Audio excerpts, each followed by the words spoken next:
Welcome to everyone. We are about to start our session. So all the speakers, all the audience members. So this is the 14th, I think the 14th session as part of the third Global Finance Conclave organized by the Jindal School of Banking and Finance. And they have requested me to chair and moderate this session. Let me quickly introduce myself before I introduce the speakers. I am Abhijit Banerjee. I am a professor of environmental studies at the School of Liberal Arts and Humanities at Jindal Global University. So we are in a different school, but we have a lot of collaborations between the different schools at our university.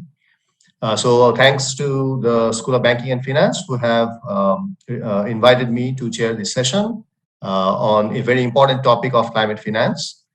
So let me just introduce the session, the purpose of the session, and then I'll introduce our speakers. So as we all know, climate change is a big crisis, and right as we speak, today is the last day of the big UN summit going on in Glasgow as part of the UN climate treaty negotiations, the 26th version of the Conference of Parties going on. So it's high on the agenda, it's in the headlines everywhere. And countries are supposed to, we are all familiar with the Paris Climate Agreement. We are supposed to collectively, we have agreed to keep global warming within 2 degrees Celsius and preferably within 1.5 degrees Celsius. Because scientists think that if we cross that limit, what would lead to catastrophic climate change. Climate change is already happening. We are already seeing all these natural disasters, and they have not only a humanitarian cost, but they would, if we let it run out of control, it would lead to widespread economic collapse. So this is probably, many people may not realize it, that we think of climate change only as natural disasters, which we think we can manage. But if we let it go out of control, the cumulative impact of climate change would have devastating economic consequences. Obviously, the poorer countries will be affected first, but even the rich countries will not be immune. Gradually, this economic collapse will spread everywhere, and that might well bring social and political collapse as well. So definitely, we have to avoid at any cost catastrophic climate change, and time is very limited. So we have, if you look at the scientific studies, we have barely 20, 30 years to avoid catastrophic climate change. So our entire economy is dependent on fossil fuels, our entire energy system. So we have to undergo a rapid energy transition, unprecedented in human history. We have had energy transitions before. We have, we switched from biomass to coal, coal to oil, and so on. But we have never had an energy transition so rapid. Within a few decades, we have to completely switch away from using fossil fuels towards non-carbon sources of energy like solar, wind, and many other biomass, whatnot. So that requires a whole of society response, a whole of government response, and there comes the role of finance. Finance is very important in this whole transition. Those of us who, by the way, my background is in environmental policy. I'm not a finance expert myself, but it's a great opportunity. I follow the whole evolution of the debate on climate change, and it's an opportunity for me to learn a lot from the experts we have today. So I'll just put it in context. When we think of climate change, we tend to think of government policy only. But the huge energy transition that will help to rescue us has to be financed, right? So that is why the role of finance is extremely important. It's, one could say, central to this whole debate on climate change, to whether we will be successful in making the transition in time to avoid catastrophic climate change. Now, when we think of finance, you can think of it in many dimensions. There's public finance, there's private finance, then there's the international dimension, especially for countries like India. How much can we generate domestically versus how much are we dependent on international finance? So there's many dimensions of finance, climate finance, which we shall learn about from our experts. Also, historically, and we can think of finance in several ways. In one sense, finance can be very innovative. The financial sector can be very innovative. Things that are difficult to finance, not everything is immediately profitable. So those sectors that are difficult, normal financial instruments may not be workable. So you need to have innovative financial instruments to address those, and these are pioneering things that the financial sector enables us technologies that are not yet so commercially viable? How do you finance them? So that's a very important dimension. On the whole, however, I must also admit that the financial sector has historically been quite conservative as a whole. So things that are already profitable, the financial sector wants to go with that. Things that are risky, things that are cutting edge, the financial sector is hesitant.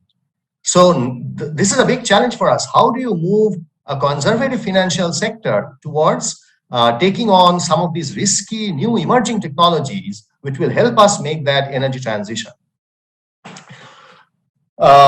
Increasingly, however, we see a lot of good signs. Number one is the fact that, due to pioneering work carried out 10, 20 years ago, we see many these green technologies have now become commercially viable. Their costs have fallen. We know about the economies of scale. With large, it's like a virtuous cycle. With more investment, there's more deployment and more innovation, and costs fall. When the costs fall, more people are able to adapt it. So the deployment increases. So it's like a virtuous cycle. So particularly for solar and wind, in the last 10, 15 years, costs have fallen 70, 80, 90%. So much so that even optimists did not predict the cost would fall so much.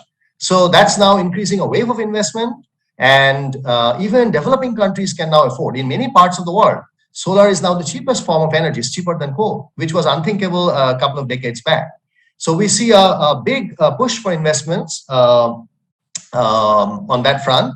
Whether that will be enough, the rate at which the investments are flowing, given our deadline, given how much we need to scale up. Our Prime Minister is at the COP event in Glasgow.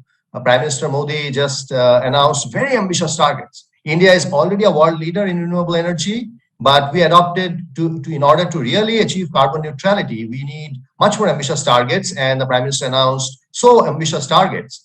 So the amount of finance investment we are getting, is that enough? We need to scale it up much, much further. Where will that money come from? So we will hear from our experts on this. The last point I would like to make is that the question of risk.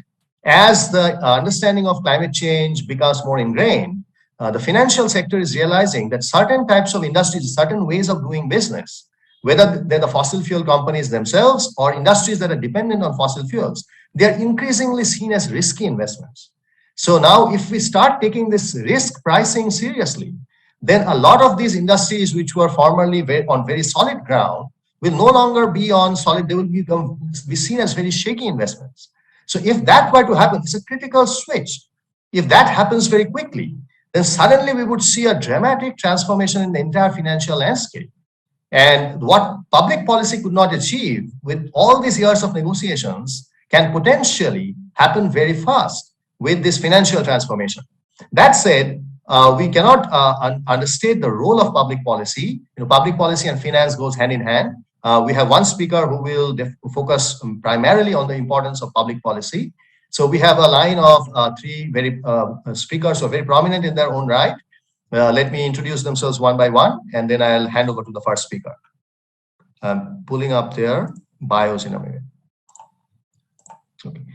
Our first speaker in order of appearance is Manvi Singh, who is the Program Manager, Energy and Climate Change at the International Forum for Environment, Sustainability and Technology, in short, iForest.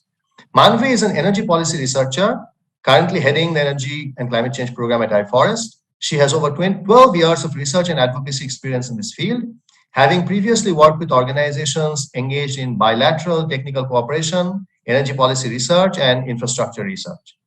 Manvi aspires to contribute towards the growth of clean energy access and making decarbonization of energy a tangible outcome. Her areas of work include increased renewable energy integration, clean energy access, promotion of distributed renewable energy, emission reduction and phase out of coal power plants, climate mitigation and climate justice. She has several publications on these issues to her credit and has worked closely with national, subnational and international ministries to push for clean energy. She is an economist by education, holding bachelor's and master's degrees in economics from Delhi University and Jamia Millia University, respectively. So welcome, Manvi. And Manvi will be mainly speaking about investments for the RE sector in India. Our second speaker would be Neha Kumar, who is India Program Manager of Climate Bonds Initiative. based in Delhi. She drives policy, strategy, and partner programs in the country to scale up the green bonds market and the sustainable financial ecosystem. She is currently also on the Minister of Finance Working Group on Sustainable Finance Taxonomy Development. Her current focus of work includes mobilizing investments in resilient agriculture, diversifying green and other sustainable financial instruments to multiple sectors and issuers, including the states. She has over 15 years of experience working on public policy, regulation, and industry action in India on sustainability, responsible financing, and environmental and political risks to national and international investments. Welcome, Neha. I might also add that Neha was briefly my former colleague when we were both at GIZ India, the German Development Agency, although we were in different departments, so we did not meet each other so frequently. Okay. Our final speaker today would be Christopher Beaton, who is the lead sustainable energy consumption at the International Institute for Sustainable Development, which is an internationally known think tank. For over a decade, across many countries, Christopher has worked on the role that government support plays in the energy transition, mapping support policies for fossil fuels and clean energy, evaluating the impact of different support policies, and where necessary, identifying strategies for socially responsible and politically viable reforms, in particular for fossil fuel subsidies. In India, this includes a multi-year initiative to improve transparency on energy subsidies and a diverse range of projects in areas such as targeting electricity and LPG subsidies, implementing solar irrigation schemes sustainably, and how to effectively support the manufacturing of solar PV and electric vehicles. Okay, so these are our three very prominent speakers today, and we are fortunate to have these renowned speakers. And as I noted myself, I would learn a lot from them, not being a finance expert myself. So let's just start our session with inviting the first speaker, Manvi Singh. Over to you, Manvi. Thank you, Abhijit. I'm audible and clear? Yes. Yeah. Okay, so thank you, Abhijit, and to the organizers for having me here, and good afternoon to everyone. As Abhijit mentioned, I work in the climate and energy program of iForest. Since this is a new organization, I just let you know that iForest is an independent, non-profit environmental research and innovation organization, which has been set up to identify, promote, and scale up solutions on pressing environment and development challenges. Before I start, like Abhijit also mentioned, I'm not a financing expert per se, but I would speak from RE policy research and experience perspective, and hopefully that sort of adds value to your understanding. So as far as renewable energy is concerned, it's been a remarkable journey. India has done remarkably well, as Abhijit was also talking about, and there's no debating that. The capacity of renewable energy in India in the past 5 years has increased at an outstanding CAGR of 17%. In August this year, we hit the landmark of 100 gigawatt of RE installed capacity. And now the next milestone that we're looking at as a country is that of hitting 450 gigawatt by 2030. This is a steep growth that we aspire for, and hence a lot of money is obviously needed to reach there. So what has happened so far is that on an average, RE investments in India have ranged from 8 to 10 billion per year. In 2020, there was a decline. It was 6.5 billion because it was a COVID year. But that recovery has already happened in 2021. And in the first 4 to 6 months itself, we were able to match the number that was achieved last year. So in that sense, the recovery is already there. And there have been multiple pull factors that have made these investments possible, both from the market side and from the policy side. The module prices have continuously been falling for the past several years, and also India was able to put in place a kind of mechanism which could assure investors, that could provide sort of security of government-backed long-term PPAs that help you raise those kind of funds and achieve these numbers. Now, these pull factors continue to be strong for India, but the challenge going forward is the scale at which the investments have to be raised going forward, which means we have to double or even triple the funds that we've raised in the past. So we're talking about 20 to 30 billion dollars of money every year, and it's roughly 1.5 to 2 trillion by 2030.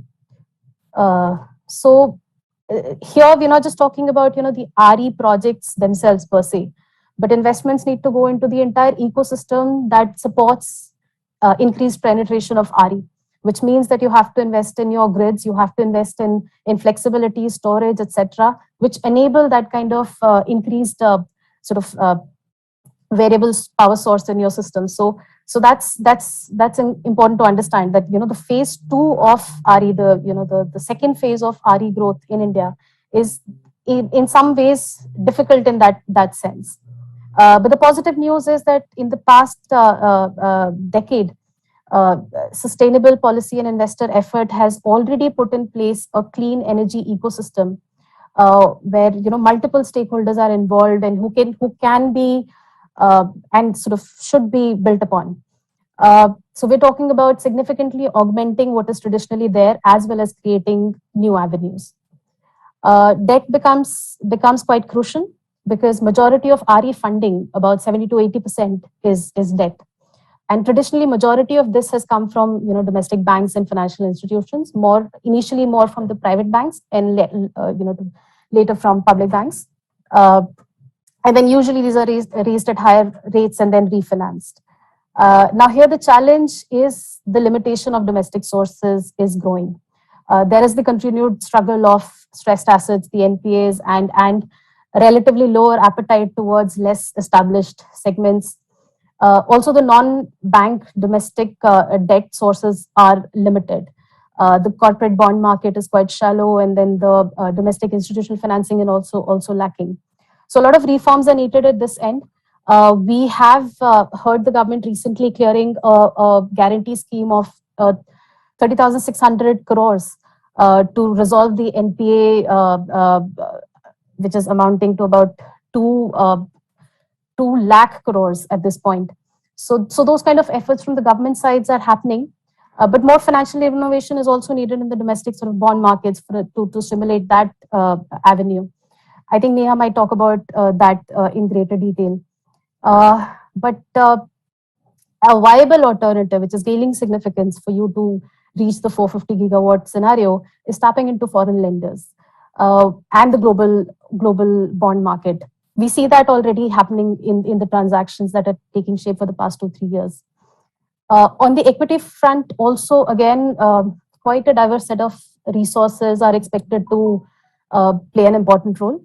Domestically, you also mentioned that there's increased pressures on companies to reduce investments in fossil fuels from their boards, from the government, from policy side. So we do hear companies like NTPC, Reliance, CIL, even the domestic oil and gas majors making big commitments into investing in RE. While again, the power sector giants are also saying that Reliance or Adani's, they're all putting up capacity for renewable energy, and this is not just it's a financial decision. I mean, it is a sector that has proven itself to be paying off, and hence this is an investment decision when compared to coal. This is actually more sort of attractive. In the past 2-3 years, we've also seen a lot of M&A activities happening from foreign investors that are infusing money into RE developers. In addition, then again, there are other routes. For instance, IPO route is being tapped both domestically and overseas for raising money, and then there are the private placements taking place. Now, the good news is that there is a rise globally in sustainable finance and ESG financing. So there's a large pool of money for developers to tap into. The one factor that will gain significance going forward is that a lot of recycling of capital would also need to be done so that more risk capital can go towards new projects. So, and we do already see a lot of pooled investment vehicles being used, InvITs being used going forward, and already right now also. Finally, public funds will remain crucial to mobilize private investments. Government of India has announced about 1,000 crores that will go into SECI and 1,500 crores going into IREDA as capital. for mobilizing private funds. This is big amount, but obviously a lot more needs to be done. And for that, you need to have financial structures which kind of facilitate the leveraging of public funds and even multilateral funds to attract private investments in clean energy. So overall, I think it is a daunting number when you think about it, the money that has to be raised going forward, and a large sort of range of institutions and instruments will come into play towards mobilizing it. But one thing which is clear is that global capital will become incredibly important going forward. And with the advent of ESG investing and the net zero commitments, that pool of money that wants to invest in zero emissions kind of assets is there. It is available, and it is possible for you to secure low cost, capital going forward.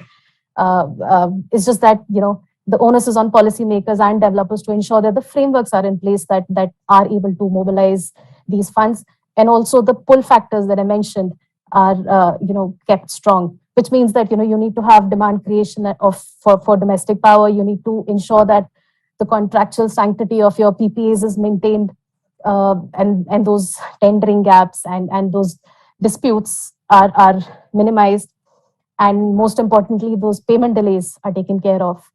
I think from a broader perspective, I'll stop here and maybe address some questions at a later stage.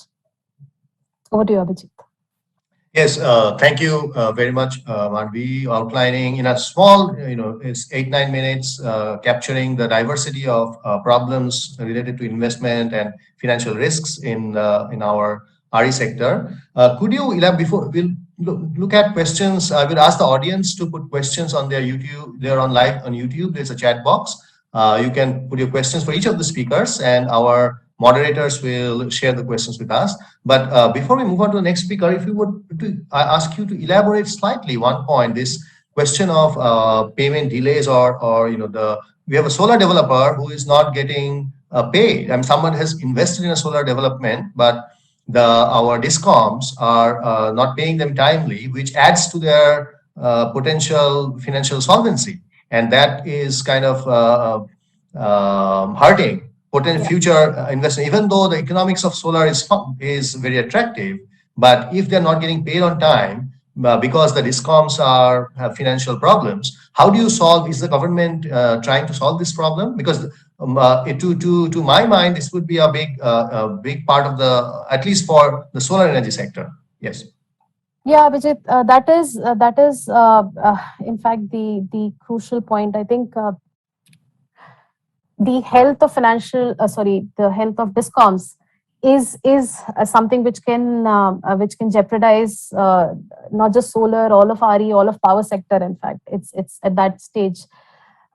We know that the DISCOM overdue payments are more than $100 billion at this point.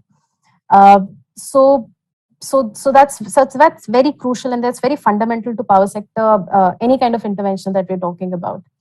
Now, the way that the government had designed to sort of give investors comfort around it was that there was a payment security mechanism created through SECI and institutions like these, where developers were essentially entering into a contract with SECI for the power purchase, and SECI was paying them and then collecting the money from DISCOMs.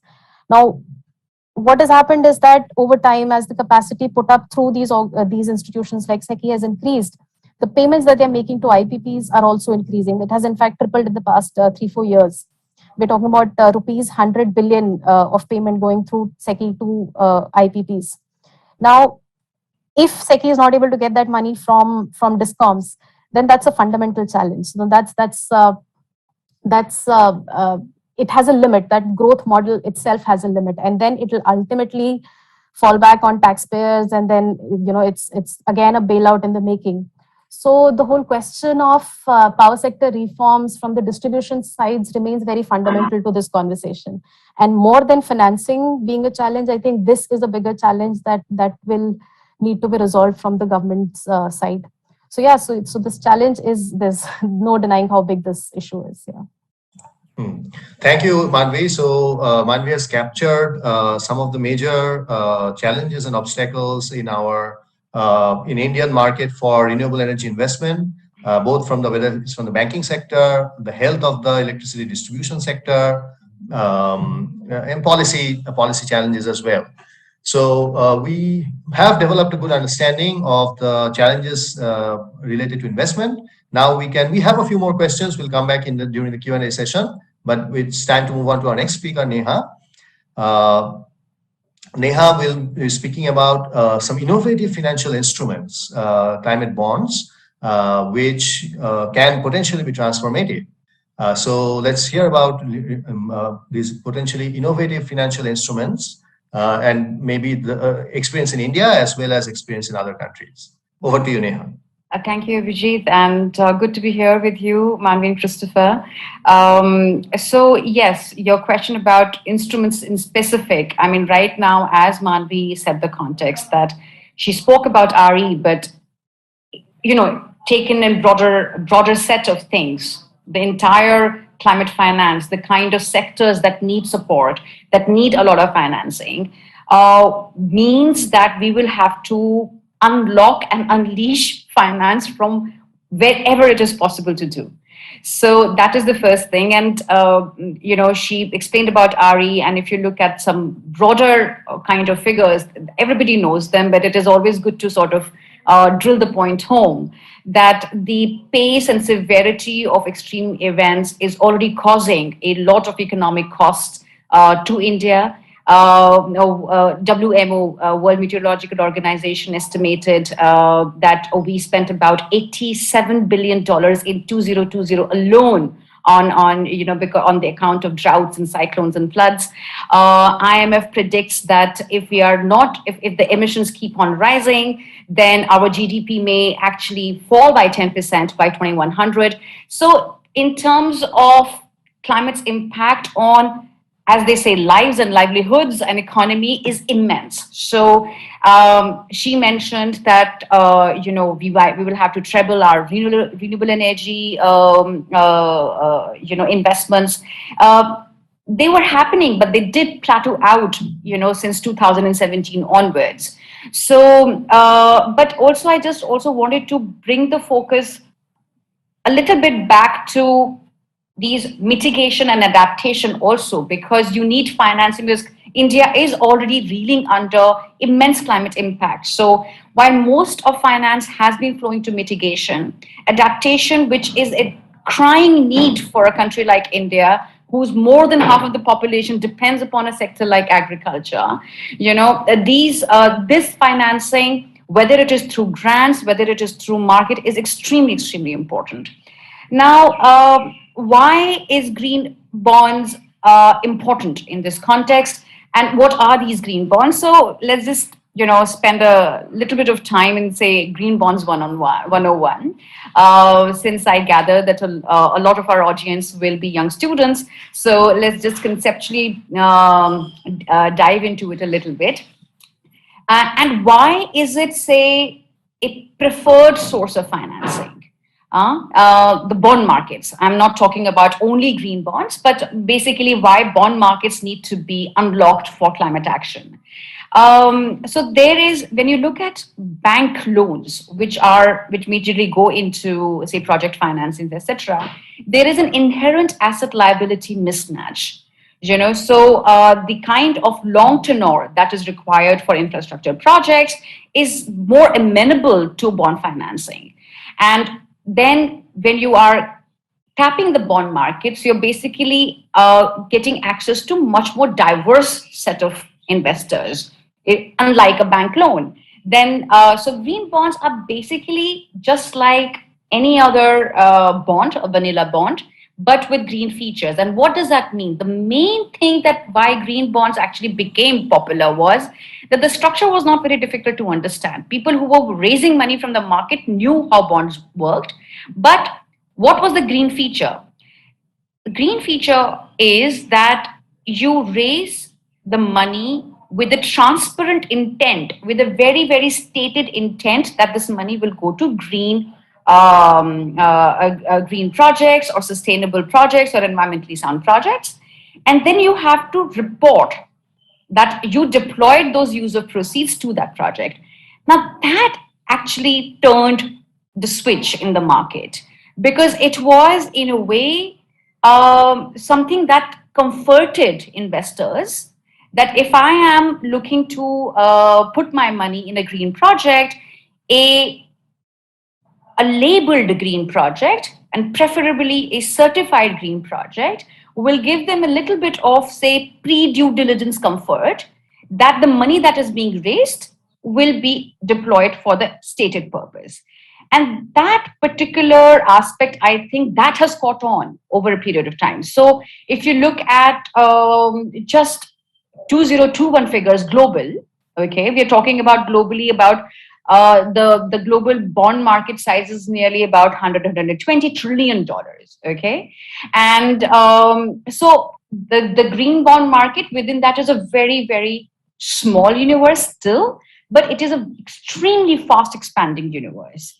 And if you look at 2021 statistics, globally, not only green bonds, but say all the daughters of green bonds, by which I mean thematic bonds, by which I mean that if they were the sustainability linked bonds, ESG bonds, all of that, in some way or the other, they're trying to tell the market that the money that we are raising, we will be deployed to that. It has already reached about $765 billion.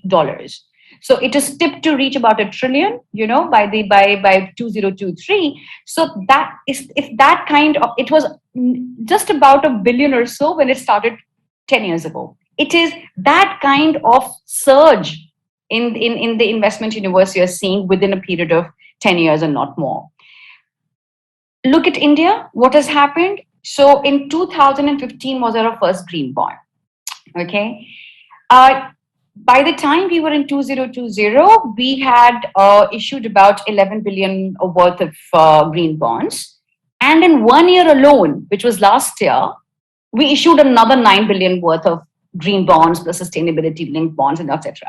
So what basically these figures, I'm just trying to put it out over there for a little bit of context and perspective. We say that India requires anywhere between 2.3 to 3.2 trillion dollars to meet our targets, to have actually credible work done on both mitigation side and adaptation side, and we are able to tap only, say, about 20 billion worth of green bonds from the global markets. So there are a lot of reasons for that, but one thing that we can say is that India is actually batting below its potential. If you look at China, it is at least 12 to 15 times more, okay? And there are many reasons for that, why we are not able to do that. So I will just spend a couple of minutes in elaborating or pointing out to a couple of reasons. The main one is that, okay, RE, which itself requires much more multifold amount of investment, it is still a familiar sector now. Investors know, investors are aware of the risks, so you can raise the money from the international offshore capital, money will come, and yet generally the main thing that happens is that there is a risk, perceived or real, which is associated with investment in developing countries. So even though you would have higher rates of return in developing countries, money still doesn't move as easily here.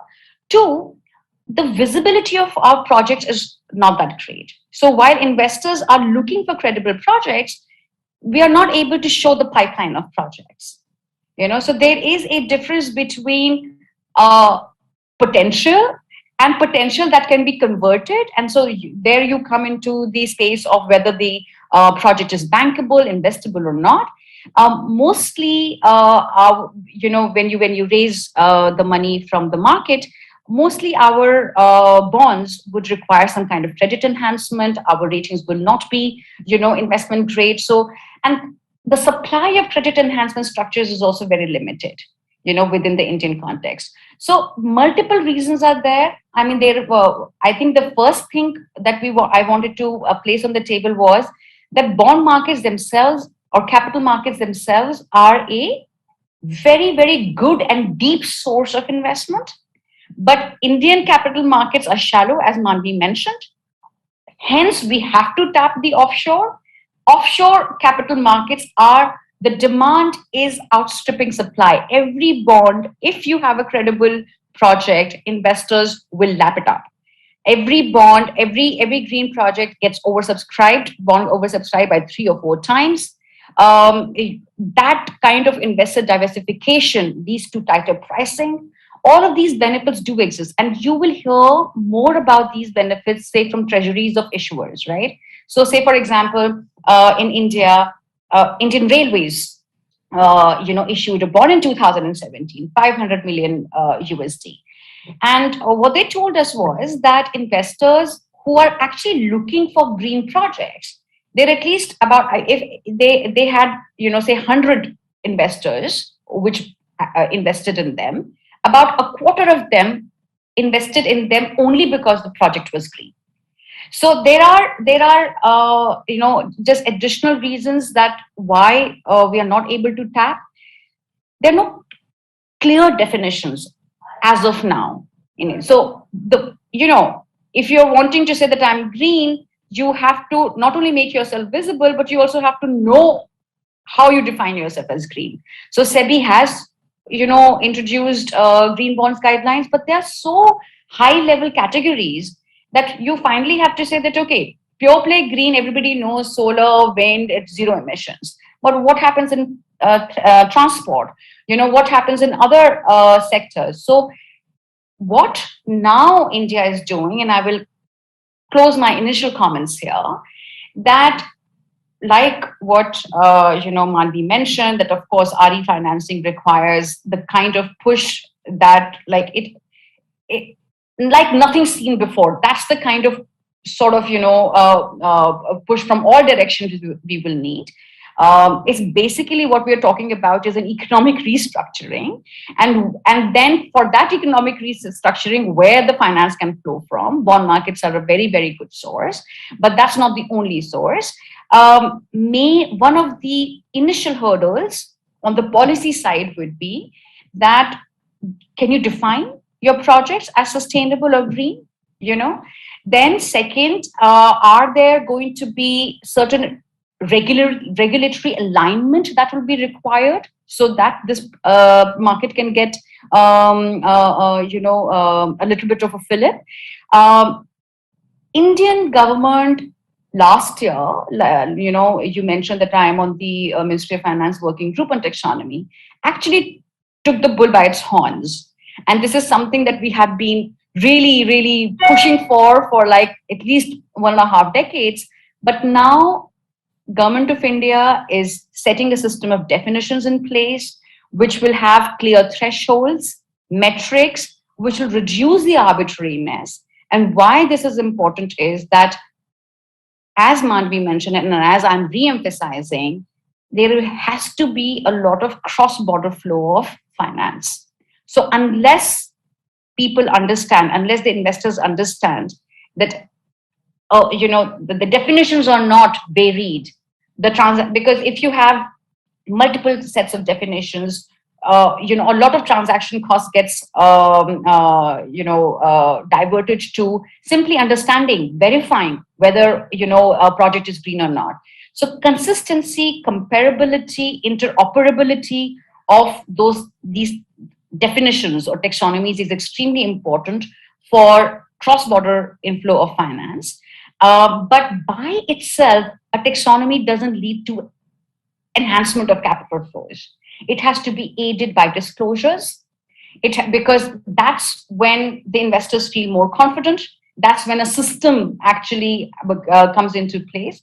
I can just tell you that one of the things is to monitor the capital, the flow of green finance. We don't have a system because there aren't enough disclosures yet. So one study which was done by Climate Policy Initiative that said that the average inflow of green finance through various sources, commercial, FDI, and whatever, both domestic as well, and as well international, is just about $19 to $20 billion. This is not only green bonds, everything possible. So yes, so we need consistent definitions, we need disclosures, and these consistent definitions can also become the basis of providing the right kind of incentives for creating a green investment market in India. Just for example, right now, priority sector lending by RBI is done through the lens of social inclusion, right? It is that, the underserved market of underbanked market should be able to get access to finance. But if you had clear definitions, you could say that you could have a case that the priority sector lending could also increase to green assets and green activities. And so that those are the kind of things that will need to be done.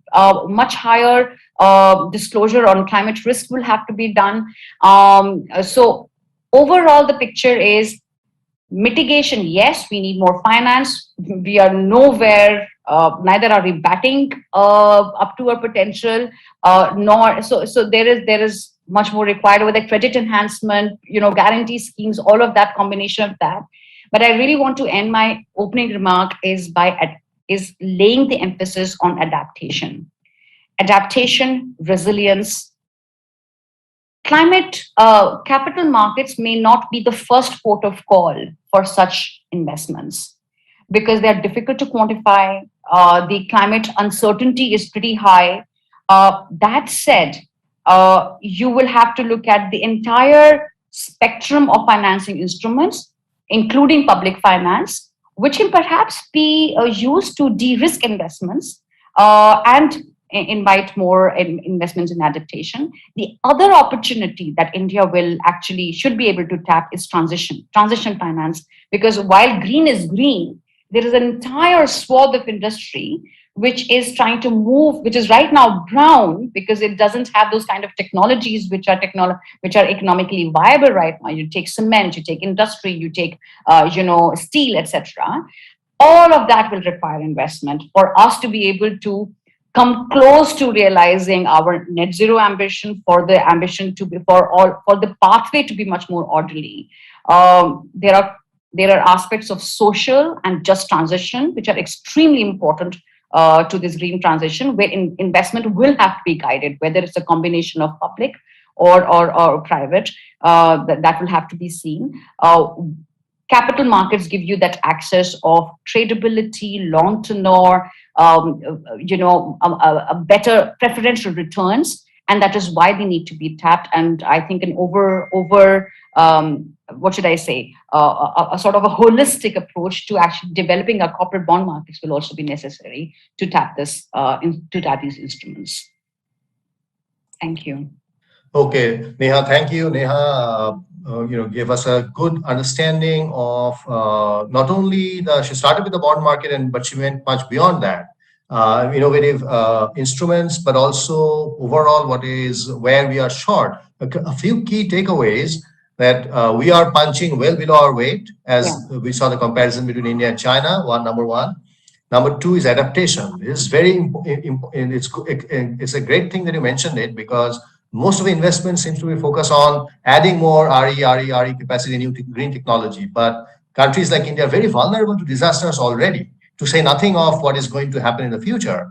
So where is the money to help these people? Very important point. And the third point is something simple like taxonomic definitions and standards, which get ignored. I mean, we think of investments only in terms of money flows, but relatively simple things can make a big difference. This is a big learning for me as well. It's a very important key takeaway lesson. So thank you very much, Neha. We'll come back with questions later. Moving on to our last speaker today, Chris. Chris is an expert at IIST, a prominent think tank. He is now based in Geneva. So special thanks for joining us from Geneva. So Chris is an expert on public policy side. We have heard about the capital markets, but the public policy side is equally important. And especially one way to think of finance is not only do you generate new finance, but almost every country has a lot of fossil fuel subsidies. So, which are in today's world, these are, one could say we are financing our own destruction if fossil fuels are subsidized. So if we gradually move away from fossil fuel subsidies, we are freeing up a lot of money, which we can invest in, whether we want to invest in climate change mitigation or adaptation. So there's a whole new, and the numbers are quite stark in terms of global fossil fuel subsidies. However, removing fossil fuel subsidies are not so easy. It's easy to say, but there are pitfalls when we actually start thinking about them in detail. So let's learn a little more from Chris. Over to you.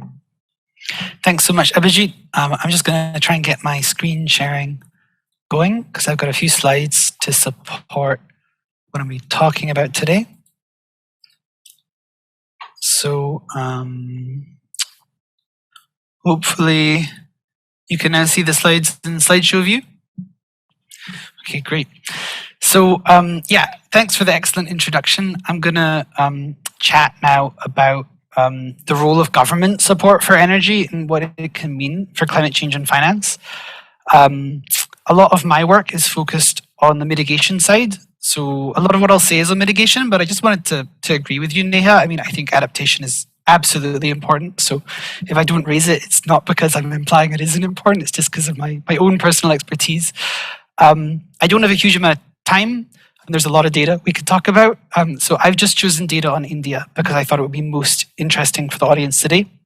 But I don't mean to single out India unfairly when I do that. I think the issues I'm going to talk about are important for almost all countries.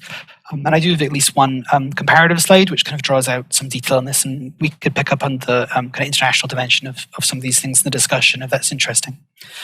So moving on, why does government support matter for climate change and finance? So there's at least 4 reasons, and I've even thought up a 5th one while I've been listening to other presenters.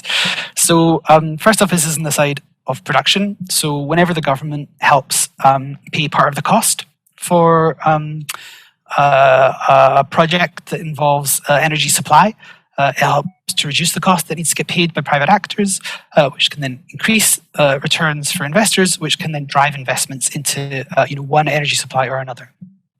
Very similar mechanisms around consumption.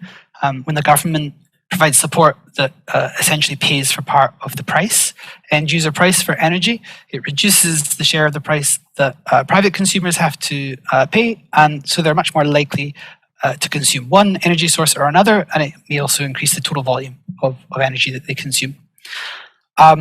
So it's clear that all of this flows into deployment, right? And so I think that the importance for climate change is really key. So where government is putting support can influence the share of fossil energy or clean energy in the energy mix and the speed at which we see kind of clean energy be the core of the system. I think it's also really important to flag that deployment matters for technology development for clean energy. So one of the main ways we can bring down the costs of clean energy sooner and therefore transition sooner is just to deploy it sooner. So for every unit that we deploy, we reduce costs through learning by doing and by increasing market maturity. The 4th one is around signals. So a lot of what I've been talking about is economics. There's actually a lot of politics in this as well, and a lot of the kind of politics just boil down to risk perceptions. So when the government is seen as backing one energy source or another, one project or another, it can really influence risk perceptions, and that can influence costs of finance. I think we've already kind of touched on that a little bit. So how the government is providing support can basically really alter the relative cost of finance for different types of energy. And I think the 5th one, which I wasn't thinking about when I prepared these slides, but I think matters, is also a lot of support from government is provided with good intentions, but it can also create a lot of problems. So when government support isn't provided with good design, it can create issues, particularly in the energy sector, and that can kind of flow into some other things. And I've got an example of that links to the earlier conversation that I'll make this a little bit more tangible later. But this is why government support really matters. And so all of this boils down to, private financial flows are going to be essential for energy transition, but what happens with public financial flows can really influence where those private flows are going. So there's at least 3 forms of support the governments can provide that are really important. So the first of is subsidies. So Abhijit, thanks for already flagging this. I think everyone's probably heard about fossil fuel subsidies. We've seen the draft text around climate negotiations talking about phasing out fossil fuel subsidies for the first time. But we've had long-standing commitments in this from the G20, G7, APEC and others. There are complicated technical definitions, but in layman's terms, a subsidy is a transfer from a government to a private actor that has got some kind of financial value. It doesn't mean it's always a direct payment. It could also be things like a tax exemption. It could be like a government providing land to a private actor at a cost that's below the market cost, anything that creates a benefit.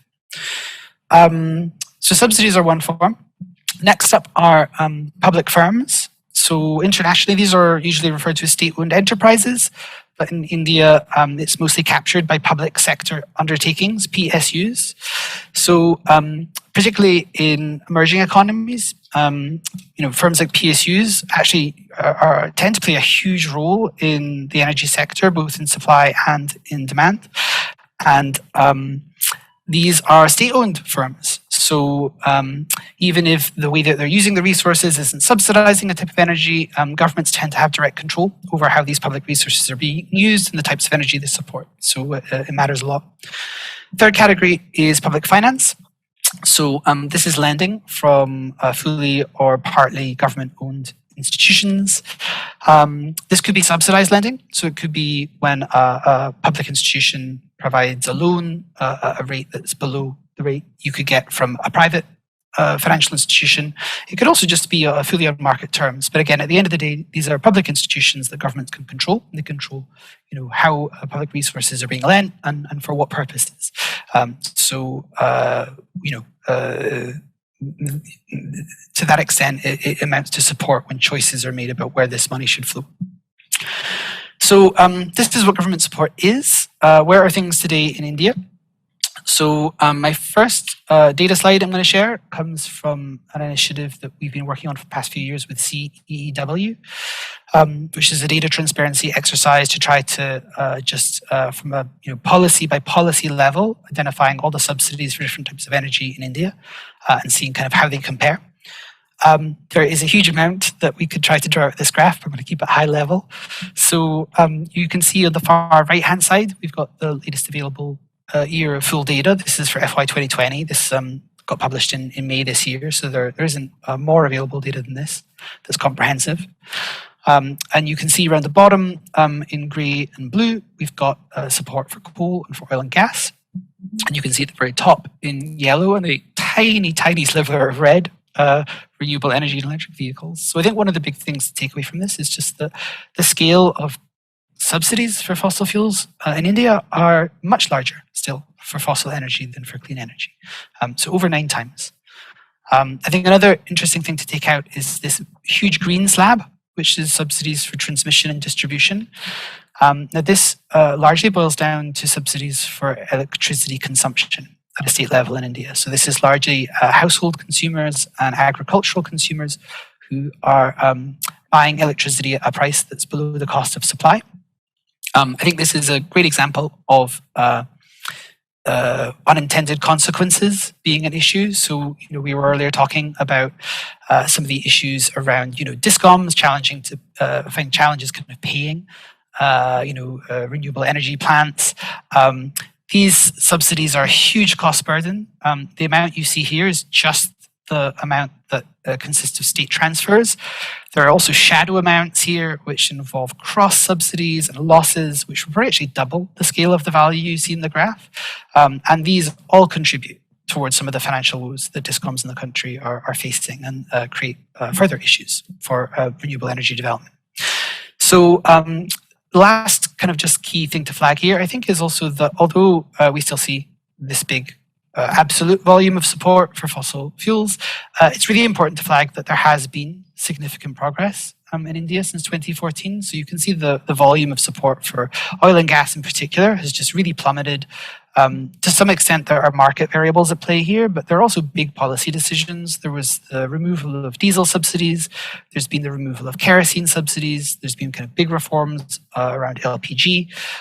So I think that there's been really good momentum in India that hopefully will kind of continue, particularly following some of the commitments we've seen coming out of COP. So next up are PSUs. So the graph you see here comes out of the same exercise as before, the same piece of research. And this summarizes annual project level investments by India's 7 Maharatna level energy PSUs from 2014. And I think you see really similar stories. You're going to hear a similar story, I think, consistently in this presentation. So, down the bottom, you can see in these kind of shades of green and blue, we've got this huge scale of investments in fossil energy. And then at the top, a much smaller share for electricity, or for renewable power and for hydropower. So for among PSUs, the scale of support we see for fossil fuels is over 11 times higher as of the latest year of data than for clean energy. So this is really striking because of how different the public sector is in India from the private sector. So major private sector companies, I think Manvi also already mentioned Reliance, for example, have announced huge investments in clean energy in recent years, and we're seeing a diversion in what's happening between public and private. So these PSUs are really important for the economy. They play a really important role in terms of social development in the country. So making sure that they are diversifying their business models to kind of maintain strong in the new energy system is really important. That said, I think that we are probably going to hear a lot of announcements from PSUs over the next months following the net zero commitments from Prime Minister Modi for 2070, because I think that clarity about the way the sector is going to develop is going to give them the mandate that they need to have firmer commitments about how they want to change their business models. So last up is data on international public finance. This is an area where ISD has tended to collect our own data. We usually partner with other organizations. So the graph I'm sharing here comes from Oil Change International, which is a US-based think tank that does a lot of work on data transparency around this, focused on the G20, which is why this is showing you an international comparison. I think this is just the top 13 providers of public finance across the G20, so it's not all G20 members. And, again, very similar stories. So you can see the scale of public finance, particularly for coal in India, is very large. There's a much smaller sliver for oil and gas. And it really dwarfs the scale for renewables. I think that the thing that is interesting, seeing this international perspective, is that clearly India is not alone. So these are things that are happening in a lot of countries. We've seen some really big commitments coming out of COP, including the US and Canada, about stopping international public finance for fossil fuels. So it's a really active area where we're starting to see big movements about commitments to shift financial flows. I should note, and I have slides I can share on this, backup slides later if we're interested in the discussion, that this is an area where the absolute volume of public finance for India is much smaller than other G20 countries. Actually, with PSUs and subsidies, it's the reverse. So India is relatively a larger subsidizer than most other G20 countries, and because of the importance of PSUs in the energy sector, largely it's the emerging economies in the G20 which have got the biggest energy investments in fossil fuels from PSUs. So I'm almost done, but I think it's really important to talk about COVID-19 recovery. So this slide just shares some data from an initiative that we've worked on with over 20 other organizations internationally, where we tried to track major public money commitments affecting energy since January 2020, because there's just been huge responses to try to stimulate economies following the COVID-19 crisis. You see a very similar story here, right? So this is the results for India. So we have, again, a larger volume of support that we've been able to track and to quantify that's supporting fossil fuels rather than clean energy. And it's worth noting that this blue area you can see in the bar chart, which we categorize as other, is largely power sector support in India, and the power sector is very fossil intensive in India. So although these numbers look quite close, it's really worth bearing in mind this blue area which hasn't been added to the fossil energy group. This matters, I think, because we always hear that it's really hard finding finance and it's really hard finding public resources to support critical things to do with climate change. It's also a problem when we need public money for health. It's also a problem when we need public money for education. But then something like this comes along, or other political issues which maybe are seen to be security imperatives, and all of a sudden money flows very, very easily. So we ask ourselves, where are the resources we can do this? And the answer often is we are spending them now. But are we already spending them on the things that we need to be spending them on? So I think COVID-19 recovery really matters in this respect. And again, the trends that I've got in the graph here are very similar for other countries. So India is not alone in this. That's all that I've got time for in terms of data. I just wanted to finish by a few words about, what does all this mean? So I've given you a lot of data, but okay, what does this mean in terms of analysis? So I think just first off is there is clearly huge potential to swap public support away from fossil fuels and towards clean energy. We can just redirect some of these public financial flows, and that can then also leverage what's happening with private financial flows.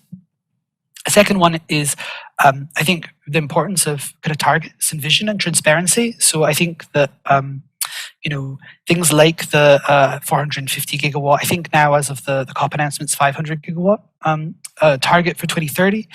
The fact that there's now a 2070 commitment for India, creates a kind of a framework for where things need to go, particularly beyond 2030, which we didn't have clarity on before, which can help create a mandate for change. And then the sorts of transparency we've been doing, hopefully should start to get picked up more from state-owned institutions. I think this is particularly important for public finance, where right now we really do not see a good degree of transparency about the amount of exposure the public financial institutions have got to fossil energy.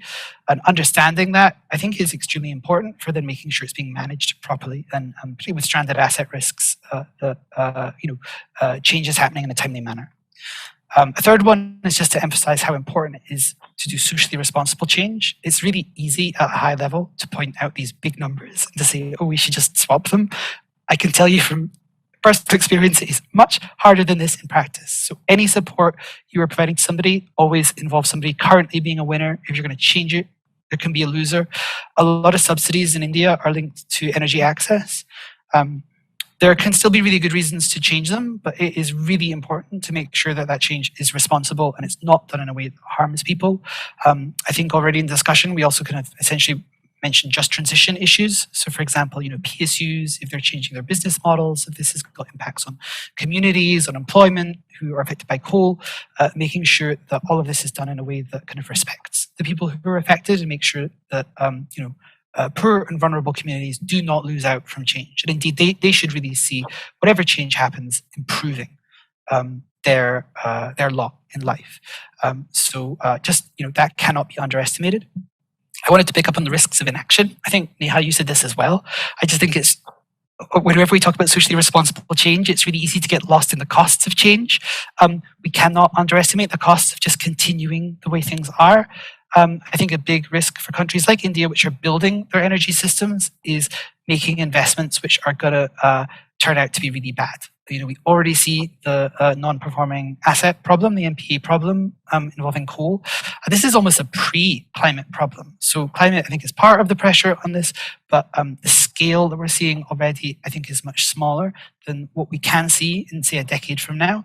And at least in the conversations we've had with financial experts, there was already anxiety about what impact is it going to have on the banking system in India if these assets are allowed to fail, or these projects are allowed to fail. So the risks of inaction are really high. We need to start changing government support to minimize exposure. And then Chris, lastly, we need to. Yes. Oh, sorry. I'll be really quick. Just consistency. For clean energy, there were a lot of talks already about risk, where government support for clean energy goes up and down and changes all the time. It really spooks investors. So in India, we've had things like uncertainty about solar safeguard duties, things like the ISTS waiver on transmission charges, a lack of clarity about how long that's going to last, and all of this creates uncertainty about planning projects and estimating returns on projects. So just last part, where there is support for clean energy, it's really important that we can plan around it properly and investors have got confidence. So sorry, I ran a little long. Thank you very much. Okay, thank you, Chris. You can exit the slideshow. The bottom line is, from Chris's presentation, we saw the magnitude. I mean, we know about subsidies, but we saw the magnitude, and compared to other countries as well. I was going to ask you the question about, how removing subsidies might hurt the poor, but you already answered that in your presentation. So let's hopefully we have a little less than 10 minutes. Let's go through a few questions. Maybe first question for Manvi. We have noted that the prices of solar are coming down so much, the tariffs that are being quoted. Now, is there a danger that if it goes down too low, that they will win the contracts, but they will the projects will not be financially viable in future, and investors will become wary about investing? In other words, is there a limit to how much further they can go down and still attract investments? So just some data on that. Sorry. Okay. So just some data on that, Abhijit. So India has sort of consistently seen decline in tariffs for the past 10 years since we started talking about the National Solar Mission. And broadly, it's about 15 to 20% year-on-year decline that we're talking about. And now it has really reached a level of 2 rupees per unit, which is one of the lowest in the world. And if this sort of deflationary trajectory is expected to continue. In fact, experts sort of believe that it might go down to 1 rupee by 2030. So tariff is really not the concern. The low levels of tariffs are not a concern. We have seen that Indian investors have sort of consistently made a very healthy return of 14 to 16%. So that's really that concern has been raised for a while since this thing started, but it's really not played out. And in fact, as you are able to tap more the global markets, the interest at which you're raising your funds goes down further. Cost of technology also goes down further. We've seen that from mono to bifocal already, your costs have come down further, and with the capacity utilization factors sort of improving, the costs are further expected to decline. So overall, I don't think that is a concern that is there. The larger concern is that of making sure that the payments come through and the power sector itself is able to back that. So yeah. Okay, thank you very much. Quick question for Neha. One of the things we have started to see is that this question of risk disclosure, any kind of investment. So traditionally, which were considered safe investments, anything related to fossil fuels, or even industries which are indirectly related to fossil fuels. For example, the SEC in the US is adopting, I don't know, as a non-expert, I don't know if it's mandatory or it's just a guideline.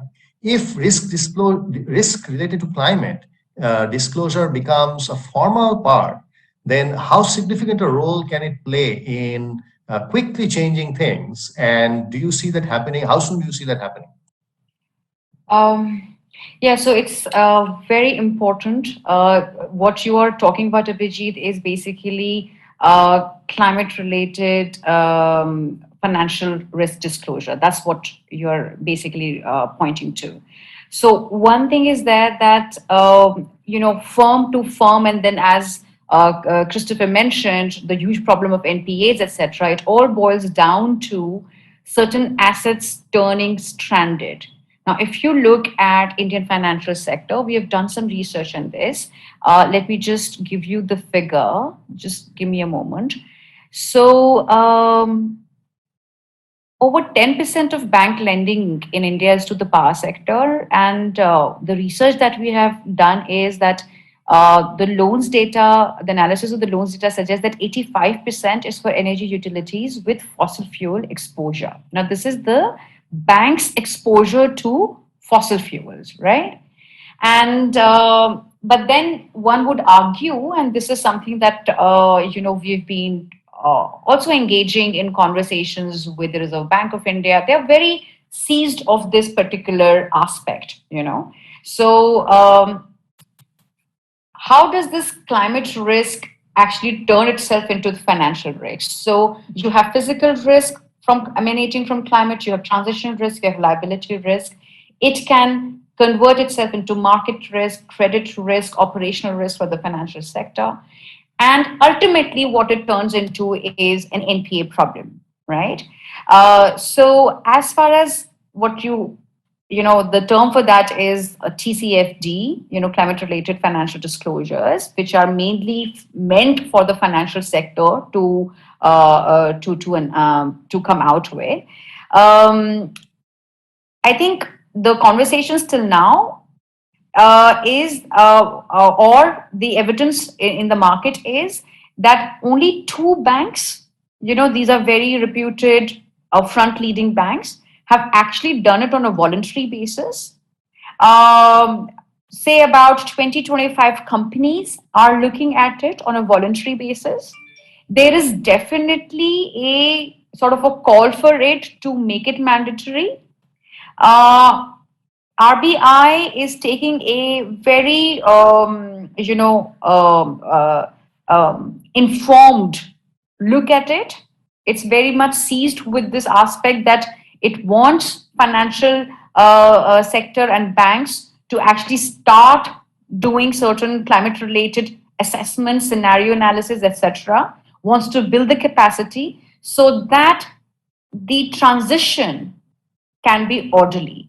So from what I have understood is that the financial risk for the entire financial sector, as far as it isn't significant enough, but for certain banks it is significant. For certain actors within the system, it is quite significant. And what the regulator is saying is that there needs to be market discipline through disclosures, so that the exposure to some of these highly exposed financial actors is whatever is reduced, systematically reduced. Okay, so in one line, we are not as equipped. We don't have that kind of capacity right now to undertake these kind of risk analyses, but those are constraints. That said, there is an overwhelming acknowledgement of the fact that going forward these will be necessary. Whether they will become mandatory is very much a part of conversation as things evolve, but there is a huge amount of basically the financial sector is also saying to the RBI that, look, you tell us what to do.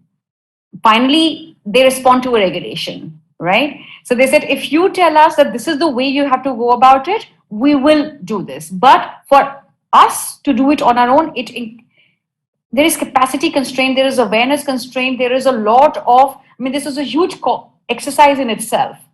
So some financial sector actor doing it and not others also doesn't really resolve the problem.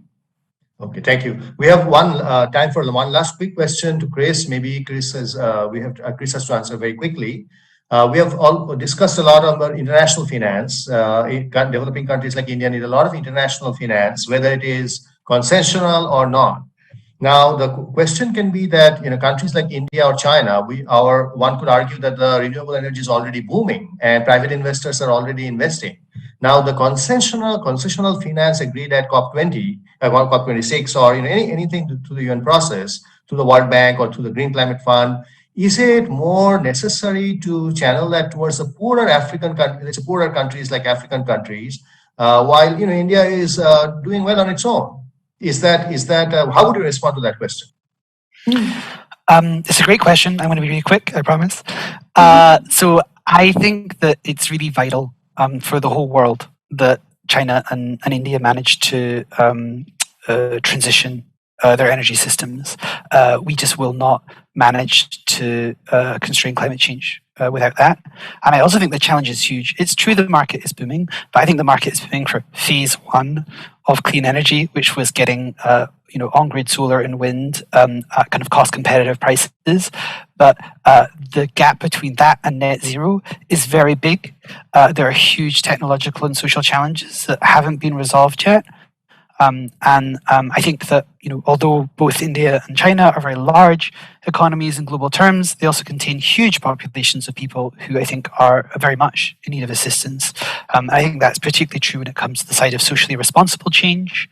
And I think if the world would like to see, on ambitious timelines, China and India try to achieve some of its goals, it's really important that they're providing that assistance to make sure that it's done in a socially responsible way, given their development needs. So I don't think it's a question of choosing between these, big emerging economies and low-income countries. Obviously, they need assistance as well, but I do think it's absolutely vital that kind of climate finance includes India and China as well.